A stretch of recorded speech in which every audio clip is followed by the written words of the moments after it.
یہ جو ہمارا پروگرام منعقد ہوا ہے، یہ ہماری نئی نسل اور موجودہ حضرات کے لیے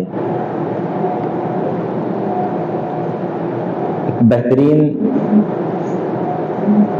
ذریعہ ہے کہ اپنے مسلمان مرد مجاہد آزادی میں جن لوگوں نے، مسلم فریڈم فائٹرز نے جو کام کو انجام دیا ہے، یہ پلیٹ فارم سے ہم بخوبی اس چیز کو بتلا سکتے ہیں۔ میں آپ کے سامنے آج ایک ایسے مرد مجاہد کی بات کروں گا کہ جو ہندوستان کی تاریخ کے ایک بہت بڑے عالم دین گزرے ہیں، اور جنہوں نے ایک ایسا فتویٰ دیا سن 1857 عیسوی میں کہ وہ حدیث آقا کریم صلی اللہ علیہ وسلم کی، اور اس میں ہمارے نبی صلی اللہ علیہ وسلم نے فرمایا کہ قیامت کے دن علماء کی سیاہی کو ایک پلڑے میں اور شہداء کے خون کو دوسرے پلڑے میں رکھا جائے گا، تو علماء کے قلم کی سیاہی شہداء کے خون پر بھاری ہوگی۔ یہ چیز تاریخ نے دیکھی، ہندوستان کی تاریخ نے اس چیز کو دیکھا اپنے آنکھوں سے، اور کیا تھا؟ سن 1857 میں ایک ایسے عالم دین، ایک ایسی شخصیت جن کے ایک فتوے نے، ایک فتوے کی ان کی قلم کی سیاہی چلنا تھا، ایک سفید وقت پر 90,000 لوگ تحریک آزادی میں حصہ لینے کے لیے آئے۔ میں اور کسی کی بات نہیں کر رہا ہوں، میں کر رہا ہوں علامہ فضل حق خیر آبادی۔ یہ ایسے مرد مجاہد تھے، بہادر شاہ ظفر کے والد، اس وقت ہندوستان پر دہلی میں ان کا راج تھا، وہ برائے نام ان کی حکومت تھی۔ انگریز پورے پنجے گاڑ چکے تھے ہندوستان، اور ہر جگہ ان کا ظلم، ان کا ستم، ان کی بربریت اس بات کی گواہ تھی کہ کوئی بھی محفوظ نہیں تھا، کوئی بھی مذہب کا شخص ان کے ظلم اور ستم سے بچ نہیں سکتا۔ علامہ فضل خیر آبادی نے اس چیز کو دیکھا،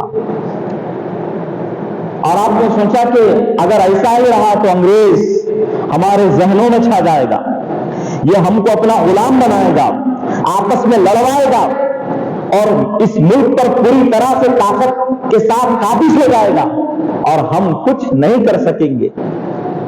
یہ علامہ فضل خیر آبادی آپ ہندوستان کے پہلے مجاہد تھے جنہوں نے انگریزوں کے خلاف جہاد کا فتویٰ دیا، پہلا فتویٰ جو کہتے ہیں ہمت کرنا، آگے بڑھنا، پہلا اس کا انجام ان کو بخوبی معلوم تھا، وہ ذہین تھے۔ اگر آپ ان کی قابلیت دیکھیں تو علامہ فضل حق خیر آبادی جو پیدا ہوئے، علامہ فضل حق خیر آبادی یو پی کے سیتا پور ضلع خیر آباد گاؤں میں آپ پیدا ہوئے، ولادت ہوئی آپ کی۔ آپ کے والد گرامی فضل امام وقت کے سب سے بڑے عالم دین تھے اس وقت۔ علامہ فضل خیر آبادی نے ابتدائی تعلیم اپنے والد کے پاس اپنے گھر میں ہی حاصل کی۔ اب آپ ذہنیت کا اندازہ اس بات سے لگائیے صاحب کہ 4 مہینے میں آپ نے قرآن کو مکمل حفظ کیا۔ یہ جو مرد مجاہد گزرے ہیں، یہ صرف مرد مجاہد ہی نہیں تھے، یہ حافظ قرآن تھے، ان کے ذہن اتنا تیز تھا۔ اب ہم لوگ حفاظ کرام ہیں، علماء کرام یہاں بیٹھے ہیں، 3 سال 4 سال قرآن کو حفظ کرنے کے لگ جاتے ہیں، بچہ ذہین ہوتا ہے، 2 سال میں بھی حفظ کر لیتا ہے، کوئی بچے 1 سال میں حفظ کر لیتے ہیں، لیکن آپ کے ذہن کا اندازہ اس بات سے لگایا جا سکتا ہے کہ مکمل تجوید کی تعلیم کے بعد، ناظرہ کی تعلیم کے بعد آپ نے قرآن کریم کو 4 ماہ میں، تاریخ یہ بتاتی ہے 4 ماہ میں اپنے والد کے ہاتھ پر آپ نے حفظ کو مکمل کیا۔ 13 سال کی عمر میں عربی، فارسی اور دیگر جو نصاب تھے وہ تکمیل کیے، اور عربی فارسی پر 13 سے 14 سال کی عمر میں آپ کو ایک عبور حاصل رہا۔ علامہ فضل حق خیر آبادی ذہین تھے، اور ان کو اس بات کا علم تھا کہ ادھر یہ فتویٰ حق دیا جائے گا تو اس کے بعد جو انجام ہوگا وہ اچھا نہیں ہوگا، لیکن انہوں نے انجام کی پرواہ نہیں کی، آواز اٹھائی۔ ان کے ایک فتوے سے ہوا یہ 90,000 لوگ تحریک آزادی میں دہلی میں جمع ہو گئے۔ 600 علماء نے، 600 مفتیان علماء کرام نے اس فتوے پر دستخط کی، صداقت دی اور اپنی مہر اس پر لگا دی۔ تیزی کے ساتھ لوگ تحریک آزادی میں جھومنے لگے۔ سن 1857 میں تحریک شروع ہوئی۔ یہ چنگاری ایسی بھڑکی کہ انگریزوں کی راتوں کی نیند اڑ گئی، ان لوگوں کی راتوں کی نیند اڑ گئی، اور کسی طرح سے وہ کوشش کرتے رہے کہ فتوے کو واپس لیا جائے، فتوے کے الفاظ کو واپس لیا جائے، فتویٰ تبدیل کیا جائے، لیکن آپ نے نہیں کیا، اور 90,000 لوگ تحریک آزادی میں شامل ہو گئے، ہر ضلع سے، ہر جگہ سے۔ اور پھر ہوا یہ کہ اچھا، پھر علامہ فضل حق خیر آبادی فن قانون کے ماہر تھے۔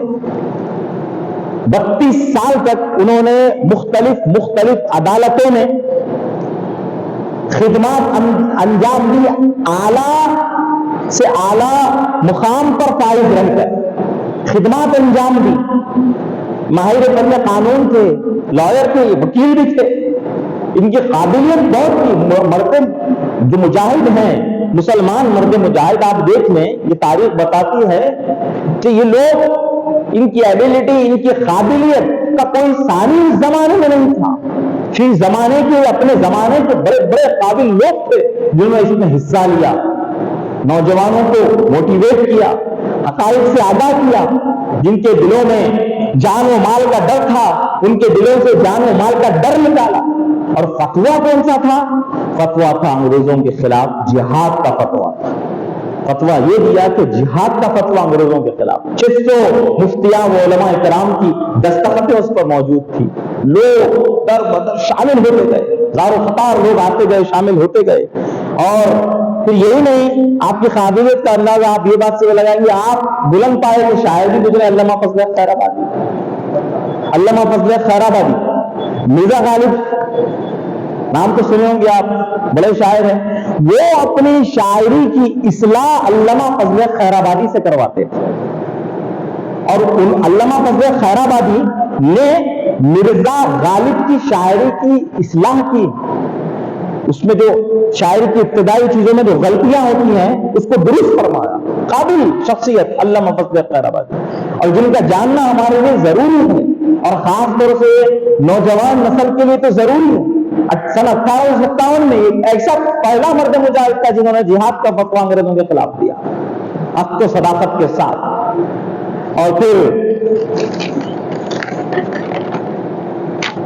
تحریک آزادی اس طرح سے یہ دور تھا کہ جب آخری شہنشاہ ہندوستان کے بہادر شاہ ظفر کے والد اکبر شاہ ثانی دہلی کی حکومت کے تخت فائز تھے۔ ان کی حکومت صرف ایک بنام حکومت تھی، اور جب تک انگریز ہندوستان کے کونے کونے میں پھیل چکے تھے، روز بروز طاقتور ہو رہے تھے، تو آپ نے 1857 میں ایک اہم رول انگریزوں کے خلاف فتویٰ دیا، جس میں 90,000 لوگ جنگ آزادی کے لیے جمع ہو گئے۔ لیکن 14 ستمبر 1857 عیسوی کو وہ ہوا جس کا سب کو ڈر تھا، اور ہوا یہ کہ بڑی طاقت کے ساتھ، بڑی شدت کے ساتھ انگریزوں نے دہلی پر حملہ کیا، اور اس کا صلہ یہ ہوا کہ بہادر شاہ ظفر کو گرفتار کر لیا گیا، دہلی پر قبضہ ہو گیا۔ علامہ فضل حق خیر آبادی کو جہاد کا فتویٰ واپس لینے کے لیے کہا گیا۔ آپ نے کہا کہ میں فتویٰ واپس نہیں لوں گا۔ اب ذرا اندازہ لگائیے آپ آج کی موجودہ حکومت کو ہم دیکھتے ہیں تو یہ تو طاقتور حکومت نظر آتی ہے مسلمانوں کے خلاف، لیکن ہم جب دیکھتے ہیں اس وقت کی حکومت تو آج کی حکومت سے کئی گنا زیادہ حکومت ڈکٹیٹرشپ کی سے بھی زیادہ ان کی تھی، طاقت ان کی تھی، فوج ان کی تھی، پولیس ان کی تھی، ہر اسباب ان کے مہیا کیے ہوئے تھے، ہر قانون ان کا بنایا ہوا تھا، ہر وہ چیز جو ہماری تھی وہ ان کی ہو گئی تھی۔ اتنی طاقت کے باوجود ایک شخص تھا جہاد کا فتویٰ ان کے خلاف دیا، انگریزوں کے خلاف، اور پھر ان کی آنکھ میں آنکھ ڈال کر کہتا ہے تم سے جو ہو سکتا ہے کر لو، میں فتویٰ واپس نہیں لوں گا۔ ایسا قابل شخص ہے کہ اگر کہیں پر بھی نوکری کر لے یا کہیں پر بھی ٹھہر جائے تو اس کی آل اولاد کی زندگی آرام سے کٹ جائے، اس کے 7 ملین کی اتنی قابلیت اللہ نے اس کو دی ہے، لیکن اس نے کیا کیا؟ نہیں، اس ملک کی وفا کے لیے، اس ملک کی محبت کے لیے، یہ ملک کی تاریخ اور اس ملک جو ایک چمن ہے، یہ چمن کی حفاظت کے لیے انہوں نے یہ تحریک آزادی میں حصہ لے کر ایک کام کو شروع کیا، اور وہ کام اس طرح سے شروع ہوا کہ آپ نے یہ فتویٰ دیا جہاد کا، گرفتار کر لیا گیا۔ جب آپ نے بات نہیں مانی تو پھر گرفتار ہو کے جو ہونے والا تھا آپ کو معلوم تھا بخوبی، لیکن آپ نے بات ماننے سے انکار کر دیا، فتویٰ واپس لینے۔ لکھنؤ کی عدالت میں علامہ فضل حق خیر آبادی پر 1859 میں 2 سال تک ان کو رکھا گیا، 2 سال تک محصور جیل میں رکھا گیا، طرح طرح کی تکالیف دی گئی، 2 سال تک کوئی مقدمہ نہیں، بس جیل میں رکھ دیا گیا، نظر بند کر دیا گیا۔ 2 سال کے بعد مقدمہ چلا، صرف 8 دن کا، 8 دن کا مقدمہ چلا 2 سال تک۔ 22 فروری 1859 کو یہ مقدمہ شروع ہوا، 2 سال کے بعد۔ یہ ظلم اور بربریت کا آپ اندازہ لگائیے، اتنا قابل شخص ہے، ان کے خلاف آواز اٹھایا تو 2 سال تک اندر ڈال دیے اس کو جیل میں۔ 2 سال کے بعد 22 فروری 1859 کو یہ مقدمہ شروع ہوا، اور 28 فروری 1859 کو یہ ختم بھی ہو گیا فیصلے کے ساتھ۔ آپ فرد جرم آپ پر عائد کیا گیا۔ اچھا، جب یہ کیس چل رہا تھا تو حاضرین میں آپ کو بتاؤں، یہ کیس ایک گواہ کو پیش کیا گیا، گواہ سے پوچھا گیا کیا فتویٰ دینے والے یہی ہیں؟ اس نے یہ سوچا، اس کا وہ علامہ فضل خیر آبادی کو اچھی سے جانتا تھا، اس کو گرفتار کیا گیا، ٹارچر کیا گیا، مارا گیا۔ اس نے کہا کہ میرا مقصد علامہ فضل خیر آبادی کو سزا دلانا نہیں ہے، لہذا ایک کام کرتا ہوں، پہچاننے سے انکار کر دیتا ہوں۔ اس نے کہا کہ نہیں، انہوں نے فتویٰ نہیں دیا، کوئی اور تھے۔ بھری عدالت میں مقدمہ شروع ہونے سے پہلے جو جج تھا اس نے علامہ کی کتابیں پڑھی ہوئی تھی، مقدمے سے پہلے اس نے ملاقات کی، کہا کہ علامہ فضل خیر آبادی آپ اپنا فتویٰ واپس لے لیجیے، آپ کو کسی قسم کی کوئی سزا نہیں ہوگی۔ آپ خاموش ہو گئے۔ ادھر گواہ ٹھہرا، اس نے کہا کہ میں نہیں پہچانتا یہ کون تھے، کوئی دوسرے ہوں گے، انہوں نے تو فتویٰ نہیں دیا، میں نہیں جانتا۔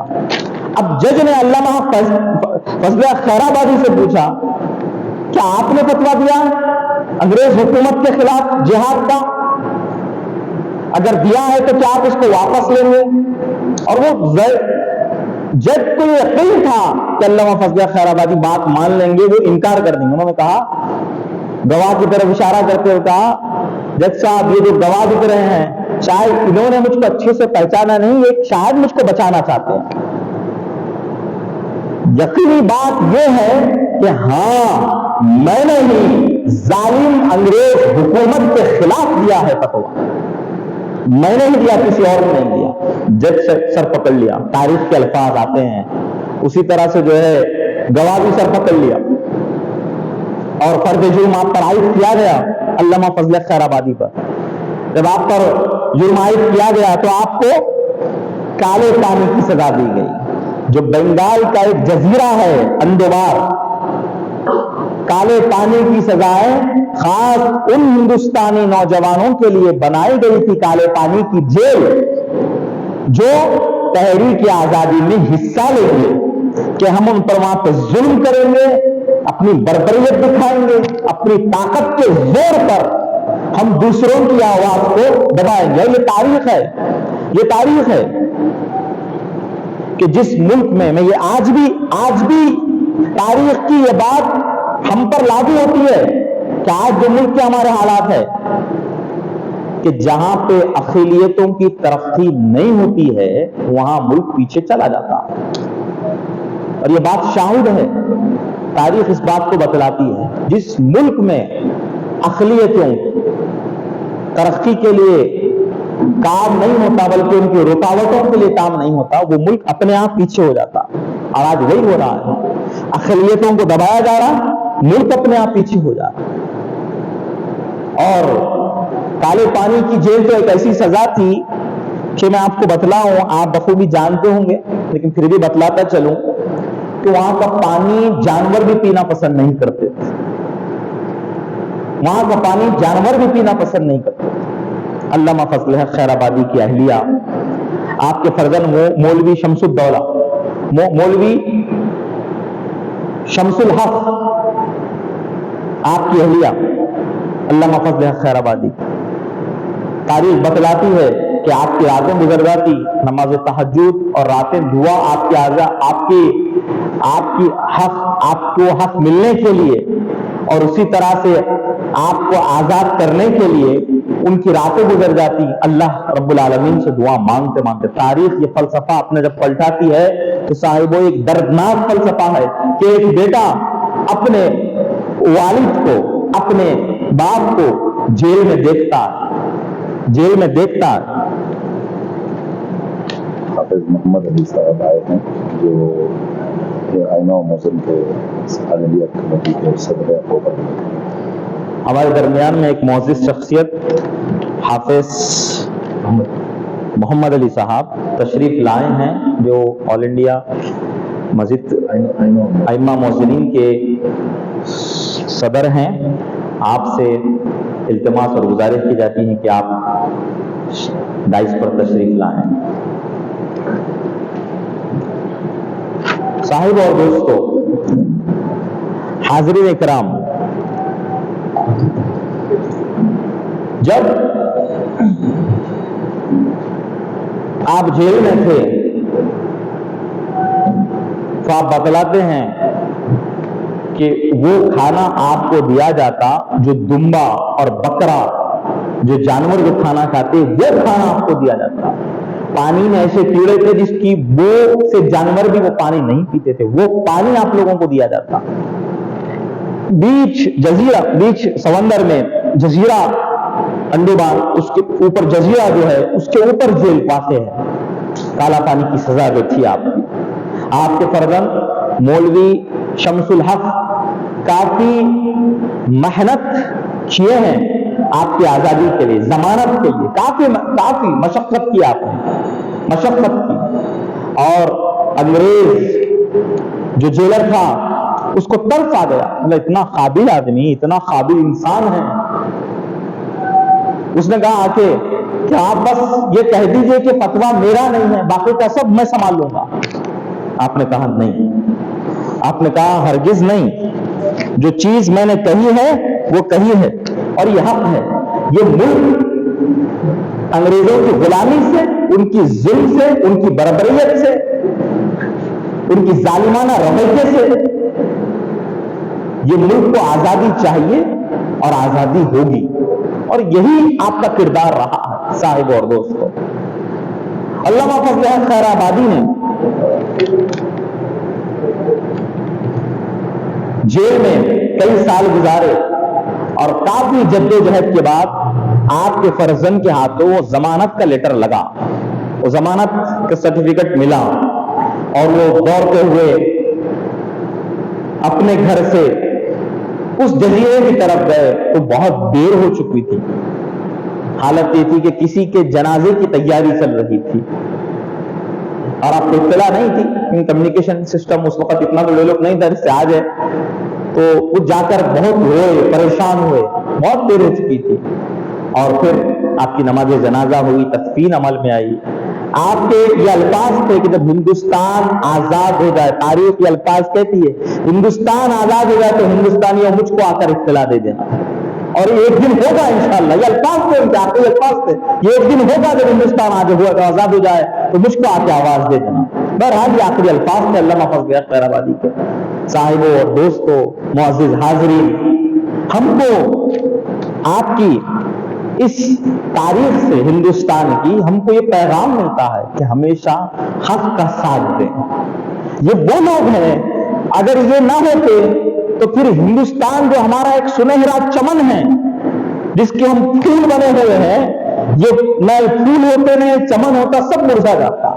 یہ ہستیاں ہیں جنہوں نے یہ کام انجام دیا، یہ وہ ہستیاں ہیں مسلم فریڈم فائٹرز، ہر ایک کی اپنی ایک تحریک رہی ہے ہندوستان کی آزادی کے لیے، اور یہ تحریک ہماری نسلوں کو بتانے کے لیے، عام کرنے کے لیے صدر جلسہ یہ پروگرام رکھا ہے، اور آپ نے بتلایا کافی سال سے 20 سال سے 18 سال سے پروگرام چلتے آ رہا ہے۔ تو ہمارا یہ فریضہ ہے کہ ایسے جلسوں میں، ایسے پروگرامز میں ہمارے بچوں کو، ہماری نسلوں کو، ہمارے لوگوں کو ہم زیادہ سے زیادہ لائیں، تاکہ ہندوستان کی وہ تاریخ جو ہمارے خون سے سینچی گئی، جس کے در و دیوار میں ہمارے اسلاف کی قربانیاں ہیں، ان کی شہادتیں ہیں، ان کے کارنامے ہیں، ان کی علمی صلاحیتیں اور قابلیتیں دبی ہوئی ہیں، جس کو ہم کو دکھایا نہیں جاتا، جس کو ہم کو بتلایا نہیں جاتا، وہ ہم کو بتلایا، ہم ان کو بتلائیں یہ چیز۔ 1857 میں یہ کوئی آسان دور نہیں ہے۔ آج آپ حکومتوں کے خلاف آواز اٹھا سکتے، اٹھا رہے ہیں۔ یہ وہ دور تھا کہ آپ آواز تو اٹھانا دور کی بات، جیسا کہ شکیل ڈیانی صاحب نے کہا کہ مخبر اتنے تھے کہ آپ سوچتے بھی تھے، ان کو اندازہ لگ جاتا اگر تو بات کے پہنچا دیتے۔ ظالمانہ رویہ اتنا تھا، اتنا ظالمانہ رویہ تھا، اتنا سفارتکارانہ رویہ ان کا تھا انگریز حکومت کا۔ آواز دور کی بات، کوئی انگریز اگر گزر رہا، آپ آنکھ اٹھا کے اس کو دیکھ نہیں سکتے تھے، اس کو دیکھ نہیں سکتے تھے۔ دیکھنے کے لیے بھی سزا مقرر تھی، گھورنے کے لیے بھی سزا مقرر تھی، لڑنے کے لیے بھی سزا مقرر تھی۔ ویسے دور میں ایک آواز اٹھی، ایک حافظ قرآن عالم دین ہے علامہ فضل خیر آبادی۔ اللہ نے ان سے کام لیا، اللہ نے اس شخص سے کام لیا جس کے سینے میں اللہ نے اپنے کلام کو، جس کے سینے میں اللہ نے اپنے کلام سے جس کے سینے کو اللہ نے منور کیا تھا، اور جنہوں نے اپنے سینے میں قرآن کو محفوظ رکھا تھا، علامہ فضل خیر آبادی۔ یہ قربانیاں رہی ہیں۔ اور آپ سوچے ان کو پتا چلتا کہ ہندوستان کی آزادی کے 77واں سال ہے، 77واں یہ سال ہے ہندوستان کی آزادی کا۔ مسلمانوں کے ساتھ یہ کردار یہ ملک میں ایک ظالم حکومت ایسے کرے گی تو پھر وہ اس کی بھی پلاننگ کر لیتے، لیکن انہوں نے ملک کی آزادی کے لیے، صرف ملک کی، مذہب کے نام پر نہیں، بلا مذہب و تفریق انہوں نے یہ کام کیا، اور بھی کئی فریڈم فائٹرز آئے۔ اچھا پھر کیا ہوا اس کا انجام؟ جب آپ کا انتقال ہو گیا، تقسیم ہو گئی، اس کے بعد کہ تحریک آزادی کو انگریزوں نے کچل دیا ظاہری طور پہ، لیکن آزادی کی چنگاری سائیں دلوں میں جلتی رہی، اور نام الگ رہے، دوسرے پیدا ہونے کا فضل خیر آبادی نہیں تھا، نام الگ تھے لیکن کام وہی انجام دیتے رہے۔ جیسا ہم دیکھتے ہیں تاریخ میں آتا ہے صلاح الدین ایوبی رحمت اللہ علیہ، جو فلسطین، جو آج اخبار میں آپ نے پڑھا کہ نماز پڑھ رہے ہیں، نماز میں حملہ کیا گیا، 100 مسلمان شہید ہو گئے، 100 نمازی شہید ہو گئے، اللہ ان کی مغفرت فرمائے، شہداء کے درجے میں بلندی عطا فرمائے۔ ایک مشہور تاریخ کا واقعہ ہے صلاح الدین ایوبی رحمت اللہ علیہ کا، چھوٹے سے تھے تو ایک بڑائی نے بڑا ہی بہترین ممبر تیار کیا مسجد میں لگانے کے واسطے، خوبصورت ممبر تیار کیا، عراق کے ایک بڑائی نے، خوبصورت۔ اس کو دیکھ کر لوگ بولتے بھائی یہ جو ہے ہماری مسجد میں اس کو لگا دو، کیا رقم ہو رہی، بڑے بڑے عمر آتے اس کے پاس. میں تحریک کی بات بتانا چاہ رہا ہوں. آپ بھی جو کام انجام دے رہے ہیں بخوبی یہ کام آگے بڑھ رہا ہے. تحریک جب شروع ہوتی ہے نا تو بڑھتی چلی جاتی ہے. اب ممبر کے اس کے کئی عمرہ ہیں، دگنی تگنی 10 گنا زیادہ قیمت کب پیش کرنے لگے. کہا کہ آپ جو مطالبہ آپ کا ہے بولیے ہم دیں گے. آپ نے کہا نہیں، یہ ممبر ایک دن مسجد اقصی میں لگے گا. اس بڑے نے کہا یہ ممبر ایک دن مسجد اقصی میں لگے گا. تاریخ کے بعد بتلاتی ہے صلاح الدین ایوبی رحمۃ اللہ علیہ کا وہی علاقہ تھا جو بڑے کا علاقہ تھا. وہ دیکھتے تھے، وہ اس بڑے کی بات سے روز اس بڑے کی بات کو سنتے تھے. لوگ عمر آتے رہتے، ان کے ذہن میں وہ بات گھر کرتی چلی گئی کہ ایک دن مسجد اقصی آزاد ہوگی اور ایک دن مسجد اقصی میں یہ ممبر لگے گا، یہ ممبر لگے گا. اور بڑائی کی ممبر سے زیادہ لوگ بڑے کی اس بات سننے کے لیے آتے تھے. ہوتے ہوتے اتنی نمائش ہو گئی کہ اس کی بات سننے کے لیے آ رہے ہیں لوگ.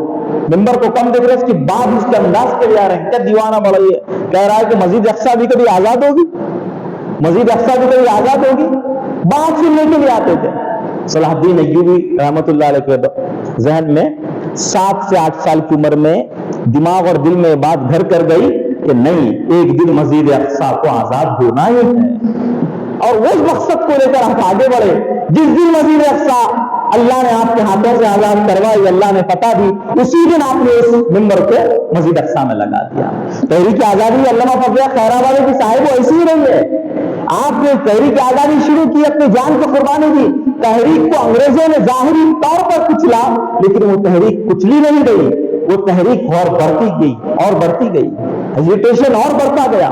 یاد رکھیے، جب کبھی بھی اقلیتوں کو دبایا جاتا ہے، ان کے حقوق کو دبایا جاتا ہے، ان کے جو حق ہیں ان کو دبوچ دیا جاتا ہے، ان کی آوازوں کو جب پست کیا جاتا ہے، ان کی آوازوں کو غرق کر دیا جاتا ہے، جب ان کا حصہ ان کا حق ان کو نہیں دیا جاتا ہے، تو ملک پیچھے ہونے کے ساتھ ساتھ اور وہ ہیزیٹیشن، وہ جو چنگاری ہے وہ بڑھتی چلی جاتی ہے. یہی ہوا حضرت علامہ فضل حق خیرآبادی کے آپ کے واقعے میں کہ لوگوں نے اس چیز کو جیسے ہی شہادت ہوئی تو لوگ ڈر کے پیچھے نہیں ہٹے.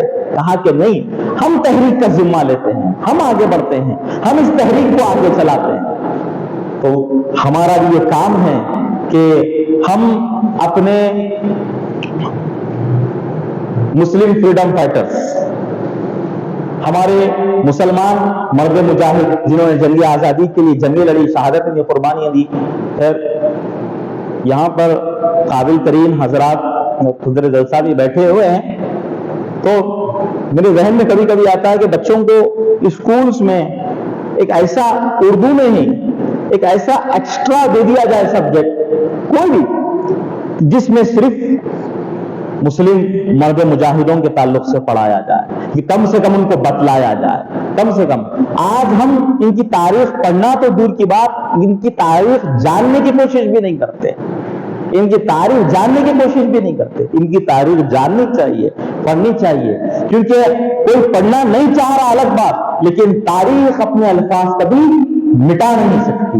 تاریخ میں ایک بار جو چیز لکھ دی جاتی ہے وہ لکھ دی جاتی ہے، اور یہ تاریخ رہی ہے.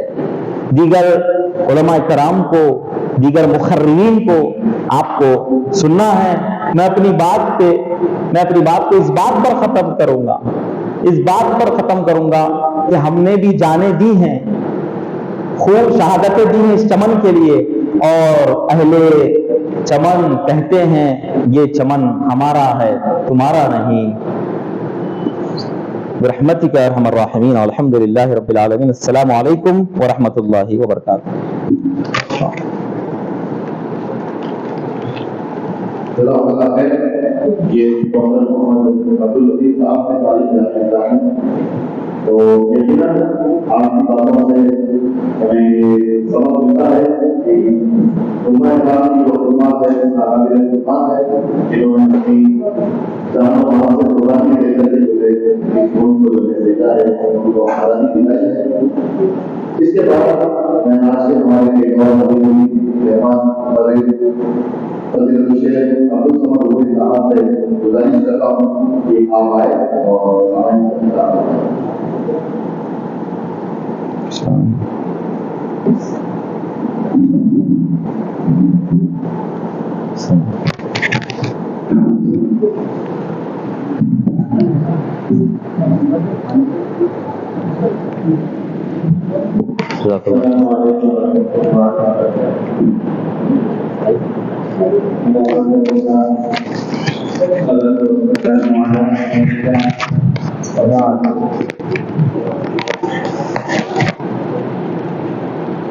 اعوذ باللہ من الشیطان الرجیم بسم اللہ الرحمن الرحیم وتلک الایام نداولها بین الناس. محترم شکیل بھائی صاحب اور اسٹیج پر رونق افروز علماء اکرام، سامعین اکرام، میں اور آپ جس ملک میں رہتے ہیں اس کی ایک بڑی تاریخ ہے. اس کا ماضی بڑا تابناک اور بہت ہی روشن اور بہت ہی شاندار ماضی رہا.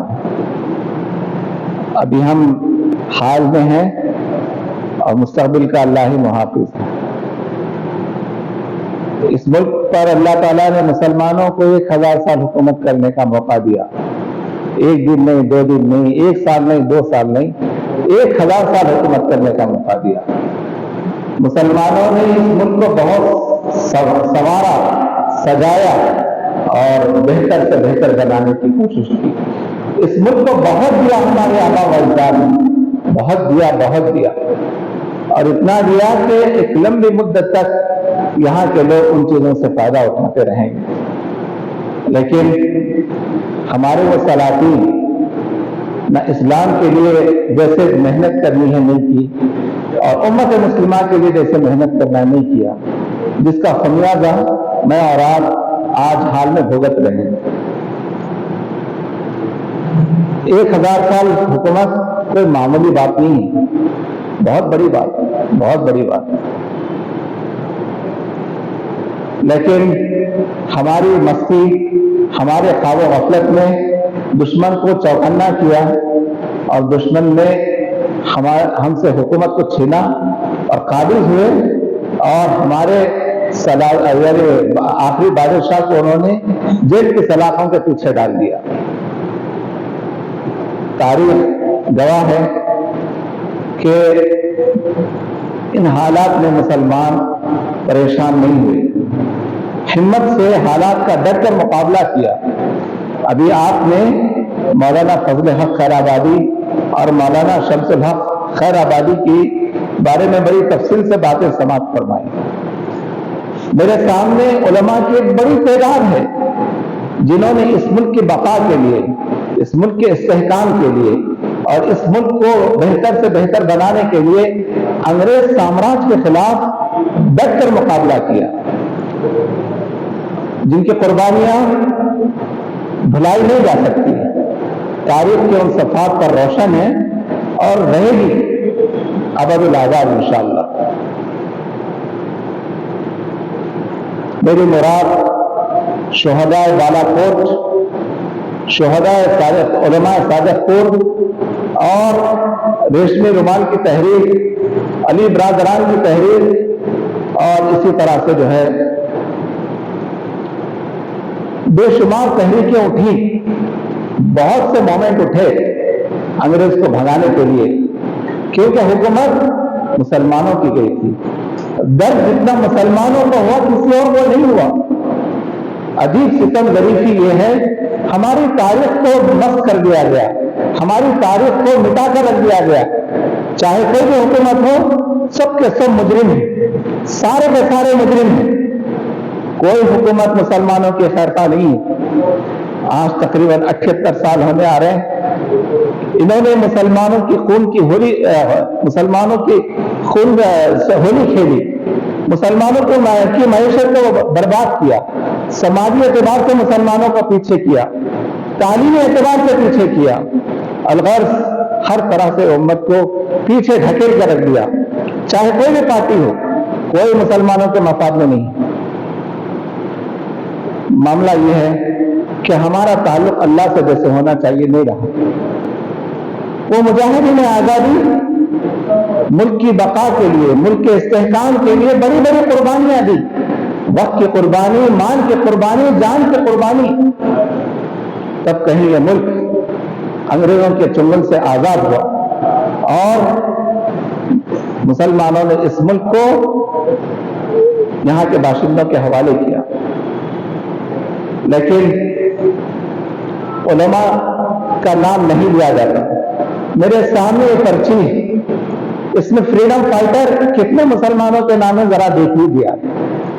اور آج بچوں کو جو سلیبس میں فریڈم فائٹر کا جو چارٹ ملتا ہے، گاندھی، نہرو، پٹیل، ہاں، اور اسی طرح کے گاورکر، ساورکر، فلاں فلاں فلاں، جن کا آزادی میں کچھ حصہ ہی نہیں، ان کے نام لیے جاتے ہیں، اور جن کا آزادی میں ایک بہت بڑا حصہ رہا، سید احمد شہید رحمۃ اللہ علیہ کا شہداء بالاکوٹ کی یعنی فہرست اگر آپ دیکھیں گے تو معلوم ہوگا کہ کتنی محنت سے انہوں نے جو ہے قربانیاں دے کر جو ہے اس ملک کو آزاد کرایا انگریزوں کے چنگل سے۔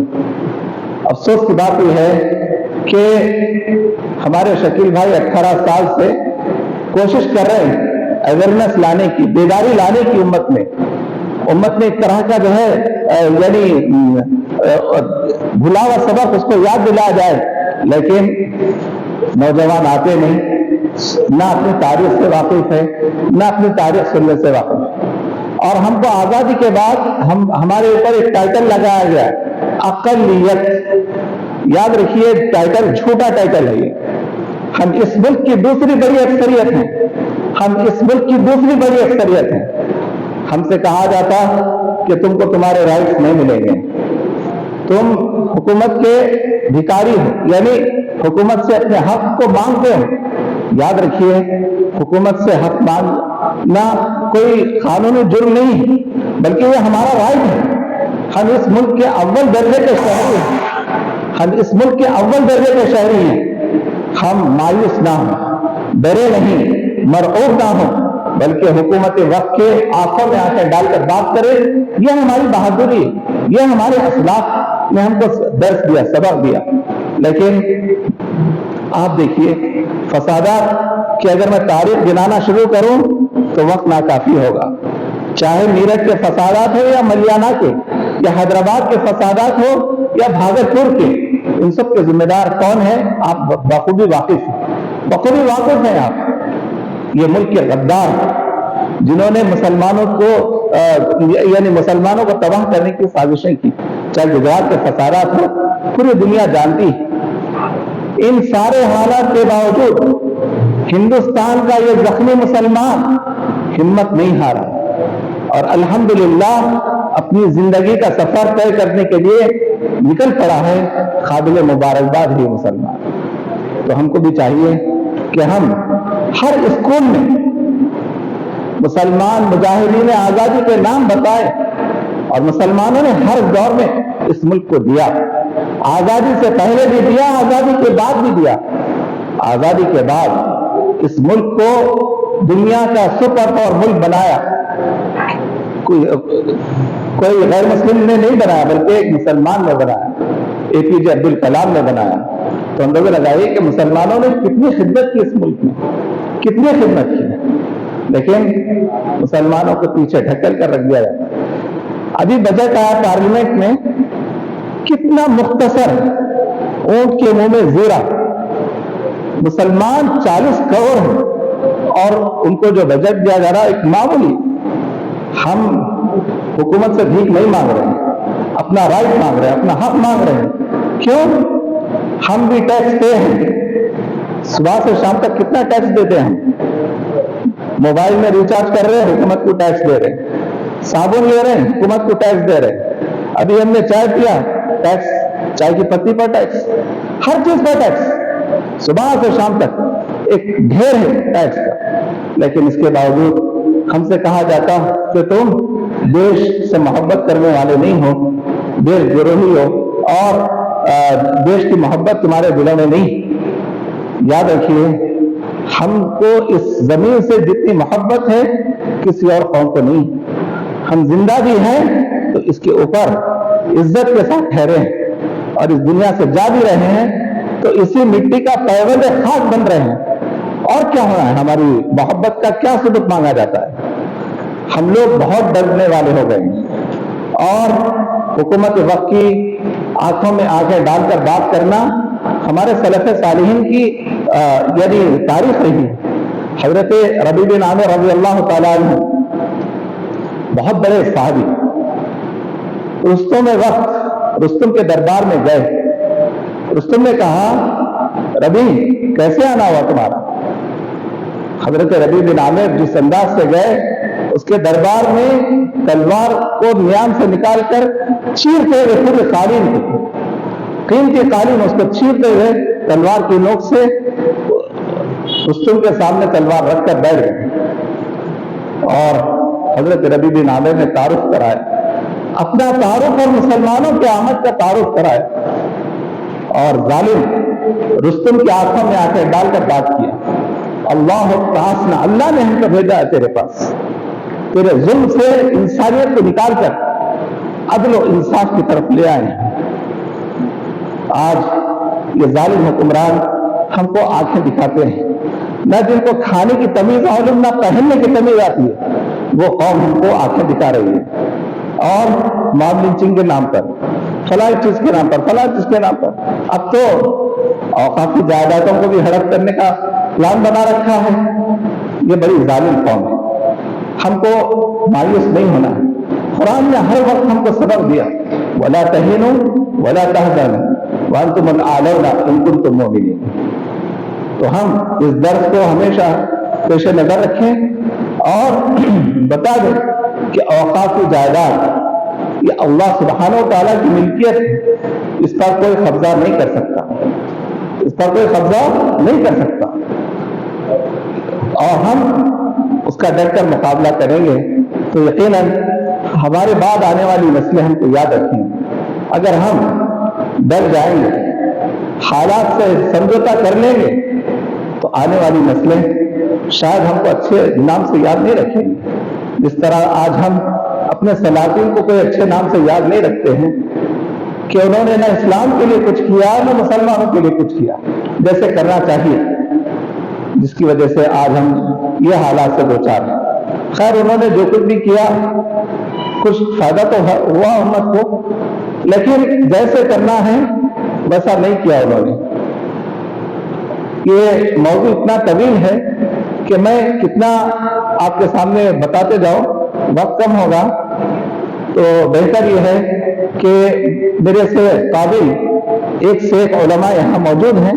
انشاءاللہ آپ ان کی بات سنیں گے, آپ ان سے استفادہ کریں گے اور یہاں جو کچھ باتیں سنی جا رہی ہیں عوام میں اس کو پھیلائیں, بیداری کا کام کریں اور بتائیں کہ ہم اس ملک کے اول درجے کے شہری ہیں, اول درجے کے شہری ہیں اور ہم عزت کے ساتھ رہیں گے اس ملک میں انشاءاللہ.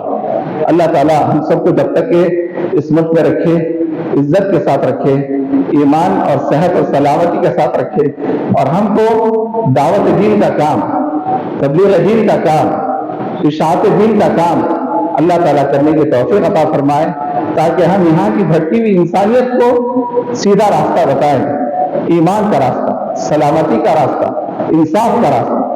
آج کئی غیر مسلم تڑپ رہے ہیں انصاف کے لیے, ہم ان کو بتائیں گے کہ دیکھو اسلام کے ٹھنڈے سائے میں تم کو انصاف مل سکتا ہے انشاءاللہ. اللہ تعالیٰ ہم سب کی حفاظت فرمائے. اللہ تعالیٰ ہمارے ایمان کی, ہمارے جان کی, ہمارے مال کی, ہمارے عزت آبرو کی حفاظت فرمائے. آمین. وآخر دعوانا الحمدللہ رب العالمین. السلام علیکم ورحمۃ اللہ وبرکاتہ.